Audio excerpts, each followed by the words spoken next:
While we're just kicking off here, I work with the Water Supply Working Group, and so there's a number of folks involved in that. We're the so-called Drought Committee, I guess, and so lots of things of interest right now. So I'm just going to give you a little bit on the Water Supply Working Group, and then we're going to go into a bit of a roundtable discussion on what happened to drought at the 3 different jurisdictions.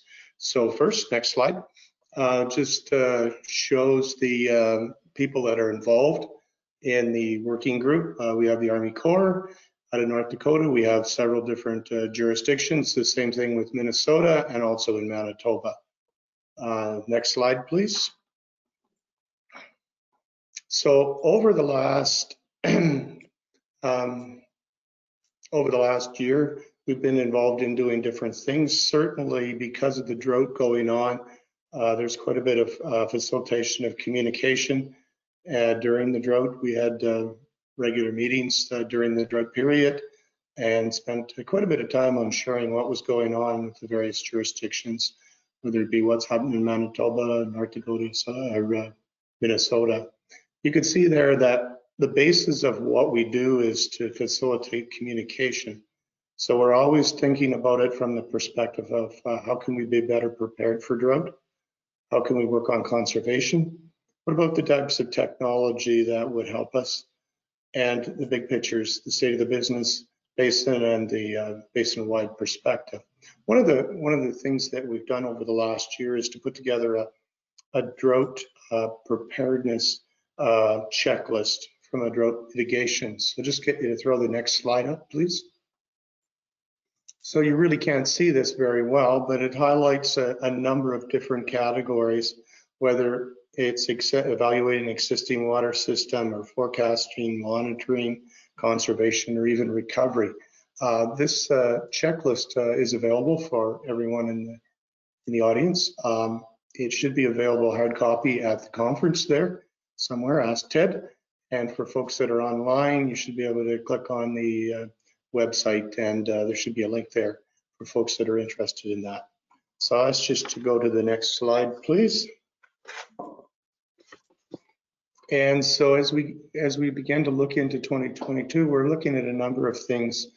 We found some value in putting together a good list of available water resources so that we're clear on who are the resources when we need to be dealing with water.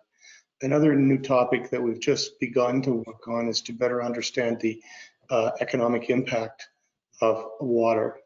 And specifically, we've done some work. You can see a little cloud document there on the agricultural impact of water.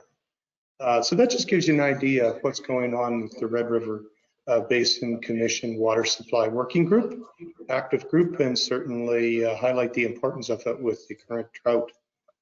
I'm going to give it back to Ted for just brief comments, and then we're going to go into lessons learned and have a little bit of a discussion with several people are going to join me, and we're going to just talk about from a Manitoba, a North Dakota, and from a Minnesota perspective, what did we learn over the last while with drought? Ted, do you want to make a couple comments? Yes, absolutely. I'm here, Greg. Thank you. Yes, it's my pleasure. We're going to welcome Carly back. We heard from her sort of what the actual drought conditions were, but she's been an integral part of our working group from Manitoba Ministry of Ag and Resource Development. Secondly, also online is Nathan Kestner from the Minnesota Department of Natural Resources. So welcome, Nathan, and we're happy to have you. And then from North Dakota, we have Pat Fridgen from the Department of Water Resources, also a member of the working group. And so they're going to work through a few lessons learned that we've had over the last year. And I think Greg is still online to continue to facilitate this discussion. So Greg, take it away. Okay, thank you, Ted. So we've got a number of different categories. We're just going to talk about, go back and forth. So we're going to just chat a little bit about our lessons learned through the group here. And so certainly the drought's been quite an issue for us over the last years. So the first area we're going to talk a little bit about is around communication and cooperation. You know, certainly from my experiences being right in the mix on the Red River here with the drought, that was really quite important. And I know Carly has highlighted in her previous presentation some things in communication and cooperation. So I'm going to start with Pat And maybe just, Pat, if you could just highlight some of the things that you thought were important around communication and cooperation. And I'm just going to go around the loop and get other folks to speak. Pat? Yeah, so as far as communication and cooperation, one of the things that that we learned during this last drought is that that's just such an important element in being able to respond and mitigate appropriately. And we heard a little bit earlier about some of the communication efforts that were happening cross-border, and what I'd like to speak a little bit more in depth to are some of the processes that happen in North Dakota when we get into severe drought situations. And as Greg mentioned, back in April, the governor issued a drought declaration, drought and wildfire declaration. At that point, things really start to be put in motion. Things really start to accelerate. And one of the important parts of that is the activation of North Dakota's Unified Command System. And basically what the Unified Command System is, it is a group of agencies and entities that meet frequently to really help each other with improving situational awareness. And the core group, I guess, that's part of North Dakota's Unified Command System is, of course, the Adjutant General, who leads North Dakota's National Guard and is also the director of the Department of Emergency Services, who, of course, are really the ones that manage and coordinate the Unified Command System. Other entities are in North Dakota Forester, Department of Water Resources, which is the entity that I work for, Department of Ag. And then, of course, there are other agencies and entities that are involved directly, Human Services, state climatologists, and others as conditions change. And so like I said, it's just incredibly important for all of those entities to be able to hear directly from one another what's happening. And then that, puts us in a better position to be able to respond appropriately. And one other thing that I would like to mention too is that also with North Dakota, we have what is known as the Joint Information Center, or JIC is what they call it. And this was developed, I believe, as part of the Dakota Access Pipeline issue a few years back. And it's a communications group that includes public information officers from many of the entities that I mentioned before, in addition to several others. And so in concert with what's happening with Unified Command, the Joint Information Center is also meeting. So we have those communication experts working to, get messaging out, get news releases out, inform the public about different programs, how things are changing. And so that has also been a really important and effective element in our ability to communicate during drought. Just one last thing, if I could, to give a shout out to the federal government, NOAA, their Center for Environmental Information. They have monthly updates that I know internally at our agency, we watch and listen to those very closely, a lot of great information. And then of course the Corps, their Northwest Division, also does monthly Missouri River Basin updates that we watch very closely, very helpful to see the information that they're able to provide. Thanks, Pat. Nathan, how about over in Minnesota? Was there some specific things you guys did around communication, coordination that was helpful? Yeah, there's a few things I can speak to. First off, as we all know, rich lines of communication, they're just so critical to making decisions that people know and feel are reasonable and well balanced. And we've got a lot of those decisions to make during a drought. And so having, rich communication, both at individual levels and broadly is so critical. Individually, we have area hydrologists in different areas of the state working with permittees. As we issue surface water suspension, we're out there helping them identify alternative water sources, finding enough water to get by. It may be working directly with a golf course owner that, while they can't irrigate the entire course, maybe we can find them enough to keep their greens alive. And so to the degree we have strong relationships and individual communications, we're truly making a difference. And we saw a lot of that this summer. having those same relationships extending into municipalities, helping them understand and implement conservation measures as outlined in their municipal water supply plans. And then those facing hardships. We had twice as many well interferences this last summer than we did during the 2012 drought. And when that happens, it's all hands on deck. So we're taking calls, visiting homeowners, helping them to understand the situation, what their responsibilities are, what options they have available to them. Working with well drillers that are extremely busy and overextended, and then also working with those that may be having a finger pointed at them, in assuring them that we have a data-based process that is fair and will not implicate them unless we have the data and science to back that up. So lots of individual rich communications. I'd like to talk a little bit about some of the broader communication tools that we rely on. Certainly we've got, at the highest level, we have a statewide drought task force. Pulling that group together, it's different agencies, it's groups from different sectors, really helps us to better understand sector-specific needs and provide a higher level of service and readiness. We've got news releases. We've got our DNR webpage. It's a great source of real-time data.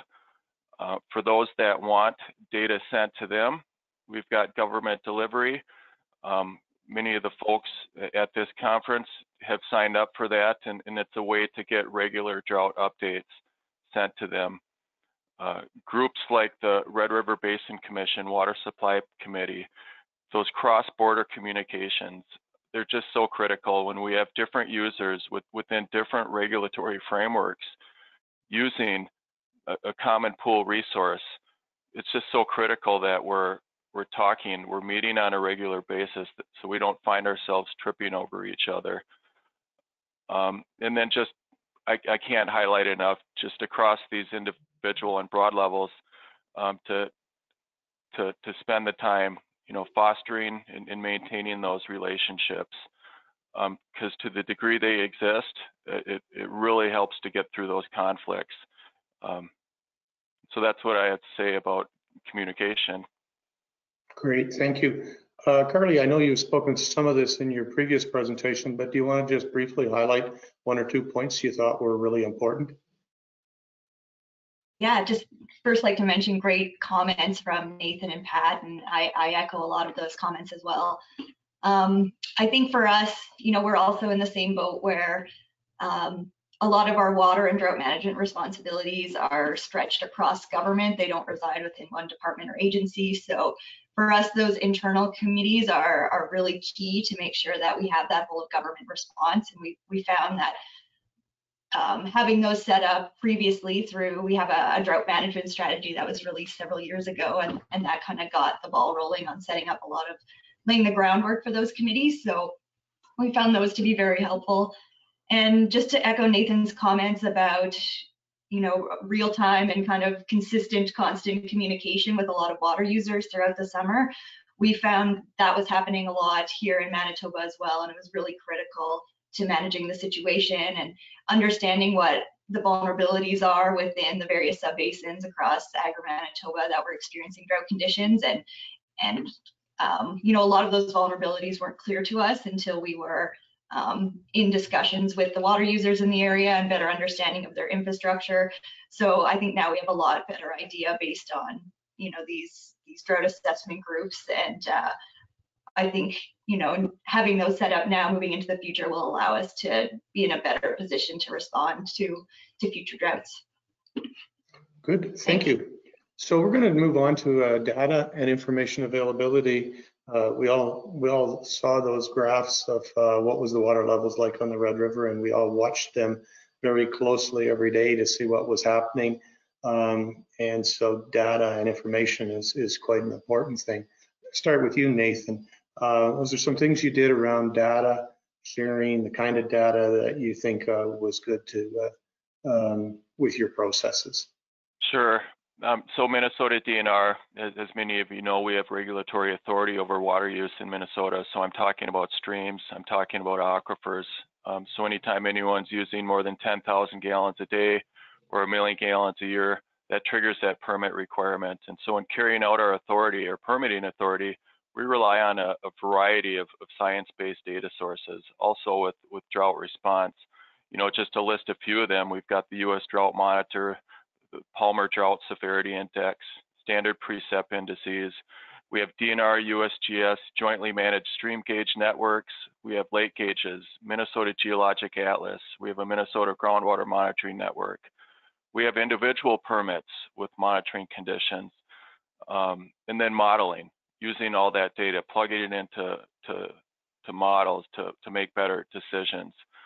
I'd like to maybe highlight our surface water suspension process as an example of how we're using data and applying it to sound decision making. So I mentioned the Minnesota DNR USGS cooperatively managed stream gauge network. It exists across the entire state. And so when the stream levels reach low flows, it's a minimum flow critical to supporting the critters in those streams, the habitat needs, and other high priority users drinking water. We suspend lower priority uses. And so we've got a trigger, and we call it the Q90. It's a stream discharge that statistically is exceeded 90% of the time during the period of record. And so when we hit that Q90 for a period of 5 days or more, we follow a process that makes decisions based on that data. So we start by looking at that watershed and that stream, pulling together all the permits that use water in that watershed. Then we sort them out. We separate the high priority users, those that are using drinking water. We separate the non-consumptive uses. We don't just take the data as gospel. We go out there and we field verify that those gauges are working properly. Then we get on the phone to those that we think we're going to suspend. We call them and notify them of the need to start implementing their contingency plans. If they need to rely on a well or a tank or something like that, we put them on notice that they need to start putting that in motion. And then we help them. Some may not have great contingency plans, so we're rolling up our sleeves, we're helping them find alternative water sources. And then when we do hit that 5-day period where it's been at that Q90 for 5 days, then we do issue the suspensions. Then we do more monitoring. And so we're monitoring it during that whole suspension period because we want to reinstate it as soon as possible. And so as soon as it's come back for 5 days, we go ahead and then we reinstate at that time. And so there's a lot of communication happening. There's a lot of data that we're using to make those decisions. And so hopefully that helps. Good, thanks, Nathan. Let's go to Carly now, and comments that you might have from a Manitoba perspective around data and its use of data. Yeah, actually very similar comments to Nathan. We really rely on, real-time, accurate, science-based drought monitoring to make a lot of our drought-related response decisions. So we use this data in a multitude of ways as well, just generally to better understand the drought conditions and how those are impacting Manitobans and the environment, as well as it gives us the ability to compare our current drought to past drought events and anticipate what sort of impacts we might be seeing with the drought. As well, I think most critically, it allows us to make these drought management decisions in a relatively short amount of time, like key programming decisions. Are we going to issue new programs? We use water levels and flow data to inform our infrastructure operations. So do we need to increase our releases downstream along the Assiniboine River, for instance, as well as Nathan was alluding to, restricting water users. So for a lot of systems in Manitoba, like the Souris River, like the Boyne River, Pine River, throughout the summer, low water levels were not allowing enough water to kind of convey downstream for other water users, and we wanted to make sure we had enough flows left in the river for environmental flows. So ensuring having that data readily available to understand the flows and levels in the river was really critical for us in terms of working with the irrigators and allowing them to pump at a reduced capacity or stop pumping, and knowing when to be able to start that back up. We rely provincially. We do have quite a few monitoring networks that we run provincially. So we also have a groundwater monitoring program. We have about 850 monitoring wells across the province. Manitoba Infrastructure, in collaboration with Manitoba Hydro, run a hydrometric program. So we have a lot of water level and flow data in our lakes and rivers that come out of that program. And we also have, as I mentioned before, the Ag Weather Program. So that monitors at, I think, over 100 locations across Agri-Manitoba, both weather parameters as well as soil moisture. So that gives us a really good idea of what our soil moisture conditions are throughout the summer as well. So those are just mentioning a few of our provincial monitoring networks, but we also rely heavily on federal data as well to make these decisions.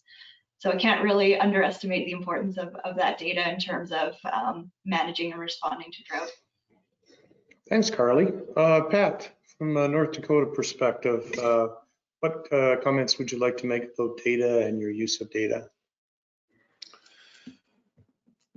Yeah, so excuse me, in addition to what Carly and Nathan said, and really I would echo a lot of what they said. It's just it's imperative to have reliable data for all the agencies that are involved, not just as part of the unified command process, with everybody meeting and looking at current conditions and what's expected. A lot of the products that you've seen so far during today's talk are a lot of the same things that we're obviously looking at as well.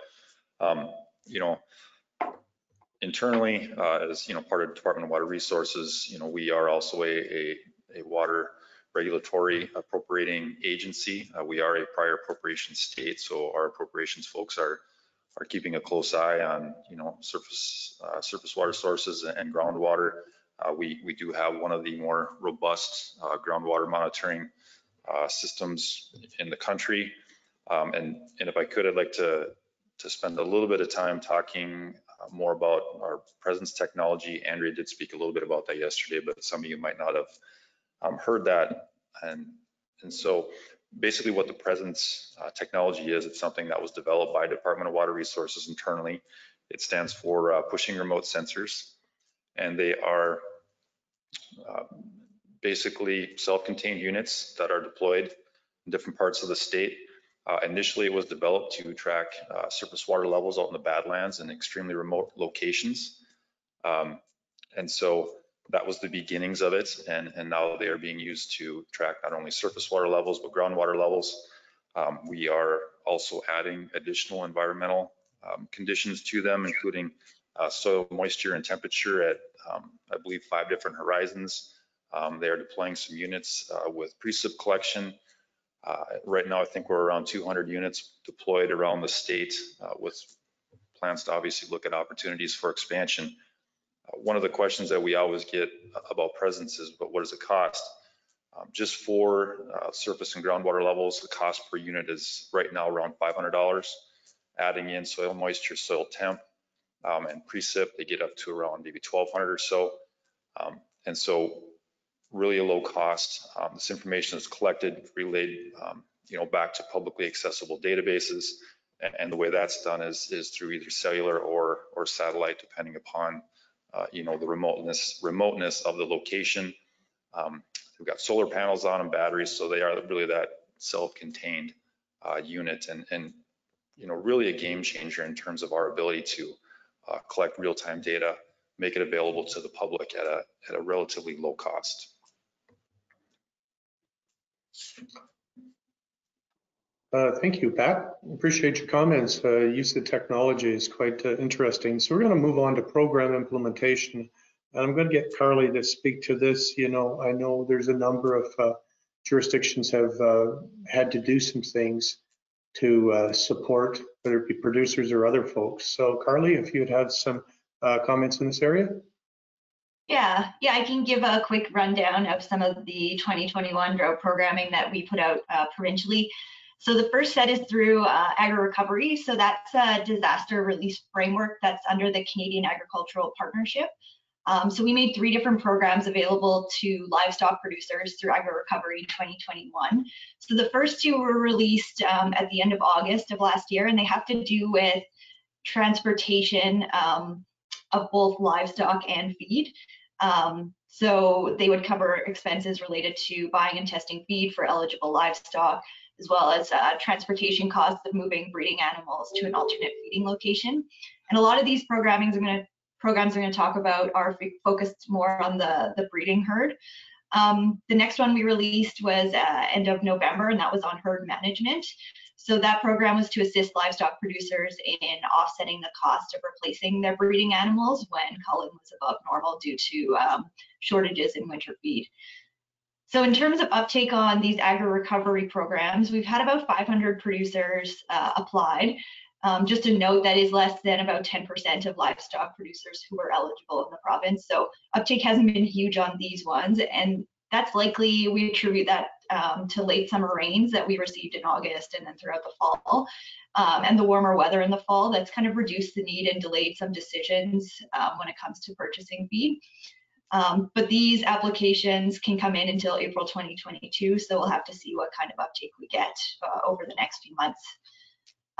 We also have, I won't get into it too much, we do have our regular programming through Manitoba Agricultural Services Corporation, so MASC, and that includes things like agri-stability, agri-invest, and agri-insurance. So right now about 90% of our crops are insured against natural perils like drought or pests or disease.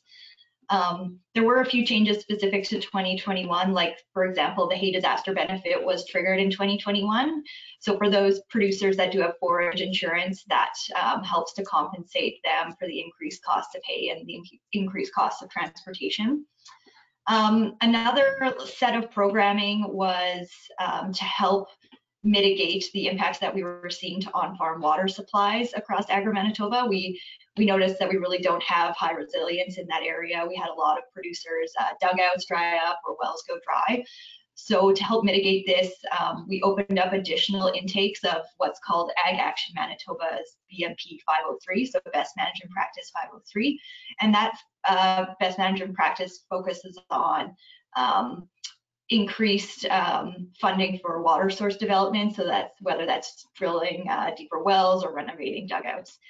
So in terms of how that program went, we had about 375 applications approved in 2021 for a total of about 2.4 million in funding. And we also reopened the intake for 2022-23, and we're currently processing those applications, but we had good uptake on that one as well. And just one last thing to mention, away from the ag sector, moving towards municipal water supplies. So we do, as I mentioned in my presentation, have the Manitoba Water Services Board there in Manitoba, and they fund projects to assist municipalities in ensuring that they have a safe and sustainable water supply available. So every year they have an annual budget, and over the last few years, so between 2019 and 2021, within the Red River Valley, the Manitoba Water Services Board provincially has put forward about 8.5 million in provincial funding towards projects within the Red River Valley area. So whether that's water treatment upgrades or other water infrastructure projects. So I'll end with that, Greg. Good, thanks, Carly. Let's go to Pat next in North Dakota. Any comments on programs that might have been implemented to help with the drought? Pat? Sure, yeah, there are a couple of different programs I'd like to talk about, and one is actually administered by the Department of Water Resources. Back in April, when the governor issued a drought disaster declaration, at that same time, what's called the Drought Disaster Livestock Water Supply Assistance Program was also reactivated at that time, and as part of that program, you know, the purpose is to help producers develop long-term drought resilient water supplies. And so they can apply to our agency for that assistance. They can be reimbursed for up to 50% of project costs and no more than $4,500 per project, and each producer can do up to 3 projects. So in terms of eligible projects that could be part of this program, we're talking about things like drilling wells, rural water connections, pipeline extensions to pastures, pasture taps, power supplies. We see a lot of solar panels come in. So really not just reacting to the current situation, but putting producers in a spot where they can hopefully develop water supplies that help them to be more resilient, not just now during this drought, but far into the future. And so far since reactivation back in April, staff have approved over 1,400 projects for 1,000 producers, and we've approved about 5.6 million. And I just want to say too that this isn't a program that runs continuously. This is a program that gets activated during times of severe drought. And so, our staff, Steve Best, he's here. He's one of our folks that works on this. Jared Hubrights and our admin, Don Martin, have done just an outstanding job of really quickly turning around applications and payments because it is a really difficult situation that producers are in. And so they've taken that to heart and done a great job. And the number of projects that have been, moved forward this year has been just really outstanding. A couple of things that we can do with our program are to help develop temporary water supplies for water hauling, which we get asked about a lot. And also we can't build projects or help build projects on state land. And so with that in mind, as the summer went on, the Department of Agriculture implemented a water supply program that was geared at just that. And that was to assist producers with costs related to hauling and purchasing water.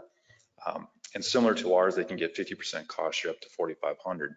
And so Department of Water Resources did provide some supplemental funding for that program. It was administered by the Department of Ag. And they were able to, help with completion of 99 different projects from 99 producers and approved about 130,000. With North Dakota's trust lands, who administer what happens on state trust lands, as I said, we can't pay for projects on those areas, but they can. And so they also administered a program that helps producers with costs associated with permanent improvements on those trust lands. So again, drilling wells, rural water connections, pipeline extensions, all those types of things. So through their program, they were able to advance 210 projects for 158 producers and approve 263,000. And so those 3 projects combined really complemented each other well. Where one maybe couldn't fill in, the other one did. And so it was a really great cooperative effort between, our 3 agencies, and combined between the 3, there was 1,740 projects approved last year, about $6 million, assisting 1,261 producers. So, it was nice to be able to see that, those programs were available to help producers who were in a really difficult situation last summer. And just one last comment with regards to our cost share program. That is also another big part of what Department of Water Resources and the Water Commission itself does, and that support the development of different water supply projects. The state has invested hundreds of millions into those types of projects and continues to be incredibly supportive of the state being able to support those local jurisdictions in improving their resiliency, not just to water shortages, but water quality improvements and all those types of things. So I guess that's probably all I'd have to say about programs, Greg. Okay, I'm going to get Nathan to briefly make comments on programs, and then we're just going to have one very brief round on conservation, and we'll be wrapping up. So Nathan, if you could make brief comments on your program. Yeah, what I'm not able to speak to is all the funding available, like I'm hearing from others. Minnesota DNR's programs are mostly regulatory in nature. So we're dealing with issuing surface water permits, issuing groundwater permits, dam safety, reservoir management, municipal water supply plans, responding to well interferences, We do have active stream monitoring programs, like I've mentioned. This is all mostly regulatory. We do have in-kind assistance that we provide, and they go hand in hand with a lot of these regulatory centric programs. And so that's information and assistance. Other agencies in Minnesota do have funding available, but I would say we need more of that, and we saw it this summer, in particular with the well interferences. We're finding that in a lot of areas, those that need water were unable to get drinking water. In some cases, it was due to their wells simply going dry, maybe a pump running out. In other cases, it was because of nearby high volume water users. It takes time, and it takes data, and it takes investigation to resolve those issues. Meanwhile, these folks don't have timely funding sources to help them, provide interim solutions. But we did see a lot of good this summer. We saw irrigators coming to the table, even though we haven't completed an investigation. They were being good neighbors. They were bringing water. We saw well drillers deferring sending bills until time had passed and the investigations had proceeded. I think as a whole we need a lot more in terms of preparedness, and I would like to highlight a program that we're implementing in the South right now. It's called the Community-Based Aquifer Management Partnership. CAMP is the acronym. And what it is, it's a civic engagement effort designed to explore and really define each community's unique water story. And so it involves mapping the users, mapping the resources, in making that information available so people can be more planful. I think that and enhancements to our overall statewide drought plan to move more into a proactive vein is something that is needed and something we're putting energy into. And so in summary, our programs are mostly regulatory in nature, but we do have an awful lot of information and assistance and that we're providing. Good, thank you. So as a final round the loop here, I'm going to give you each 1 minute to make comments on the last topic, which is conservation measures. So we'll start with Carly. If you could very briefly just highlight what was important in Manitoba. Thanks, Greg.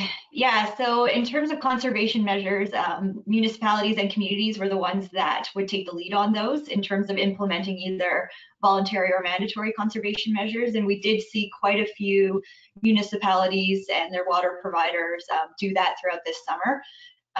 There were, I think, quite a few successful municipalities and communities in terms of what they were able to achieve for cutbacks, some upwards of 25 to 30%, which I think mostly probably came from cutting back on lawn and garden watering. However, we're not completely sure how industry or other aspects of the municipal water use were able to cut back. So to get a better understanding of that, we are undertaking a study through the Water Strategy Fund, which is a $1 million fund that was put aside last year to conduct projects related to our new provincial water management strategy. So we are looking into one on water conservation and efficiency best management practices for the province so that we can get a better idea of kind of how folks achieved those last year and what some of the best management practices that we should be recommending moving forward. Thanks, Greg. Thank you. Nathan, brief comment on conservation measures, please. Sure. So our state drought management framework requires that municipalities in particular implement conservation measures when certain triggers are hit. Some of them did a great job. They were able to achieve a lot of results.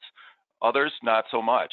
And so that points to a need for increased awareness about the positive impacts that can be made, both at individual levels and by organizations, municipalities, etc.